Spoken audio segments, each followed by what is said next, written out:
আপনি অনেক প্রার্থনা করলেন, সেই প্রার্থনাটাকে আল্লাহ দেখলেন কবুল করলো না, ভাবতেছি এত চাইলাম এটা কেন অ্যাকসেপ্ট করলো না, আমরা খুব অধৈর্য হয়ে পড়ি।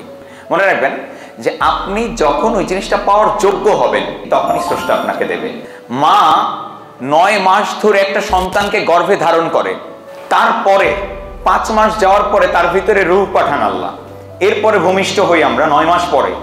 আল্লাহ সরাসরি একটা ছোট বাচ্চা প্রত্যেকের বাড়িতে, যারা মনে মনে ভাবতো আল্লাহর কাছে চাইতো যে আমার একটা সন্তান চাই, তার বাড়িতে কিন্তু ছোট্ট একটা বাচ্চা পাঠিয়ে দিতে পারতেন তিনি ফেরেশতার মাধ্যমে। এই পলিসি না করে, এই সিস্টেম না করে তিনি মায়ের পেটে দিলেন, 9 মাস ধরে বড় করলেন, তারপরে এই পৃথিবীতে আমাদের আনলেন। এর একটি মেসেজ আছে, এই মেসেজটা হচ্ছে মা যে 9 মাস ধরে এই ভারটা বহন করে বেড়াচ্ছে, মাকে লাথি দিচ্ছে, গুতা দিচ্ছে, এইটা মা সহ্য করতেছে, ওই 9 মাস ধরে ওইটাকে কষ্ট করে লালন পালন করে পেটে রাখতে রাখতে ওর প্রতি একটা ভালোবাসা এবং মমত্ববোধ তৈরি হয়েছে। এবং এই কারণে দেখবেন ভূমিষ্ঠের পরেও বাচ্চা অনেক সময় মারা যায়, ওই মা কিন্তু আধা পাগলা হয়ে যায়, অনেক মা পাগল হয়ে যায়। কারণ কি? তিনি ফিলিং থেকে, ভালোবাসা থেকে ওই বাচ্চার মুখ দেখবে বলে প্রতীক্ষমান থাকে।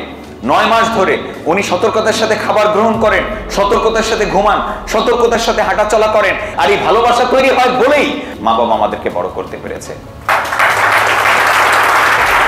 না হলে মা বাবা অধৈর্য হয়ে যেত, আমরা যে পরিমাণ ত্যক্ত বিরক্ত করেছি আমাদের প্রতি অধৈর্য হয়ে ডাস্টবিনে ফেলে দিত।